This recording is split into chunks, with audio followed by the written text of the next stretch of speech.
इस वीडियो में अब हम देखेंगे कि हम अपनी ड्यू पेमेंट्स को बैच प्रोसेस कैसे करेंगे। बैच प्रोसेसिंग का मतलब, जहाँ पर हमने देखा था कि हमने अपनी जो ड्यू पेमेंट्स हैं उनको वन बाय वन सेलेक्ट करके अपना वेंडर उसकी हम पेमेंट को प्रोसेस करते हैं, पे करते हैं। जस्ट इन केस अगर आपके पास at the end of the month एक नहीं, एक से बहुत ज़्यादा प्रॉब्ली 20, 30 और 40 वेंडर्स हों जिनको आपने पेमेंट्स करनी हो, तो हम उनकी इकट्ठी प्रोसेसिंग कैसे करेंगे, उनके चेक्स को कैसे राइट करेंगे। मैं आऊँगा अपनी टास्क पे और यहाँ पर सेलेक्ट फॉर पेमेंट, और यहाँ पर मेरे पास पेपर चेक्स ये ऑप्शन सेलेक्ट किया। अब यहाँ पर देखें, यहाँ पर उसने मुझे सेलेक्ट फॉर पेमेंट की विंडो दे दी है। यहाँ से मैं अपने जो रिकॉर्ड्स हैं इनको फ़िल्टर कर सकता हूँ कि कौन सी डेट को चेक इशू करना है। फिर इन्वॉइसेस ड्यू बिफोर, यानी कि मैं यहाँ से वो सेलेक्ट कर सकता हूँ इन्वॉइसेस जो कि मेरी इस डेट से पहले ड्यू हों। या फिर मैं इवन यहाँ पर ये भी मेंशन कर सकता हूँ कि सपोज़ के अगर मैं अपनी किसी इन्वॉइस पे मुझे डिस्काउंट मिल रहा है, अगर मैं उसकी डेट से पहले पे कर देता हूँ तो इस डेट तक मेरी किन इन्वॉइसेस का डिस्काउंट वो लॉस्ट हो जाएगा, तो मैं यहाँ मेंशन कर सकता हूँ।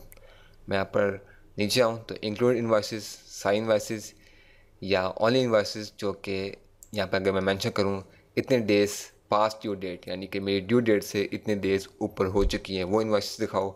या फिर ऐसी इन्वॉइसेस जिनका बैलेंस, अगर मैं यहाँ पर कुछ अमाउंट मेंशन कर दूँ, उससे ऊपर हो। मैं यहाँ पर ऑल इन्वॉइसेस देता हूँ, या फिर नीचे मैं फ़िल्टर इस कंडीशन पे भी कर सकता हूँ, इंक्लूड वेंडर्स, सारे वेंडर्स, या फिर मैं आगे सेलेक्ट करूँ कि इस वेंडर से लेके इस वेंडर तक मुझे उनकी इन्वॉइसेस दिखा दो जो कि मुझे पे करनी है। और अगर नीचे आऊँ टाइप मास्क, यानी मेरे कौन से टाइप ऑफ वेंडर हैं, वो मेरे प्रोडक्ट के सप्लायर्स या वेंडर्स हैं, वो मेरे सप्लायर्स के वेंडर्स हैं, या मेरे यूटिलिटी की कंपनीज़ हैं जिनको मैंने पे करना है। यहाँ से मैं करता हूँ ओके।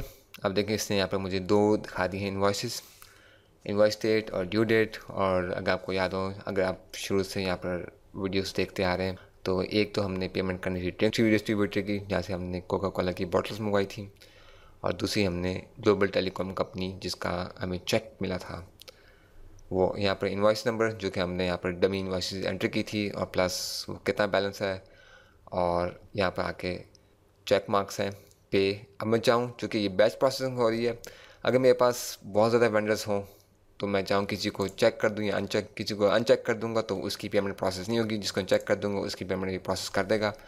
फिर ऊपर है चेक डेट और कैश अकाउंट, यानी कौन से अकाउंट से मेरा कैश निकलेगा जो जिससे ये पेमेंट्स होंगी। और फिर डिस्काउंट अकाउंट, अगर तो मुझे डिस्काउंट मिलता है तो वो कौन से के अकाउंट में एंटर होगा। और मैं चाहूँ तो सॉर्टिंग कर सकता हूँ कि ड्यू डेट पे वेंडर से जितने मेरे कॉस्ट नीचे आ रहे हैं उनको मैं कैसे सॉर्ट आउट करूँ। ऊपर देखूँ तो यहाँ पे मेरे पास चेक ऑल, जो कि अभी ऑल चेक हैं।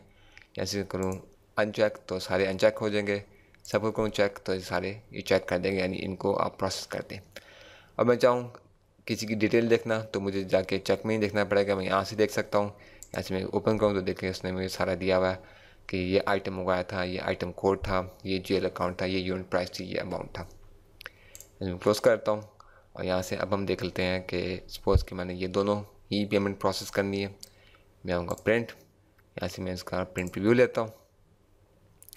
यहाँ से आप देखें, यहाँ मुझे फर्स्ट चेक नंबर एंटर करना है। ये उस कंडीशन में कि मेरे पास अगर प्री प्रिंटेड चेक्स हैं जिनके ऊपर मैं बाकी इन्फॉर्मेशन प्रिंट करूँगा प्रिंटर के अंदर, तो मैं यहाँ पर देखूँगा कि जो मेरे पास पहला प्री प्रिंटेड चेक है उसका चेक नंबर क्या है। यहाँ से मैं एक डमी नंबर दे देता हूँ, से 1001, और यहाँ से मैं प्रिंट प्रीव्यू लूँगा। तो यहाँ पर देखें उसने क्या किया है, मुझे यहाँ पर प्रिंट प्रीव्यू दिखा दिया कि चेक ऐसे प्रिंट होंगे।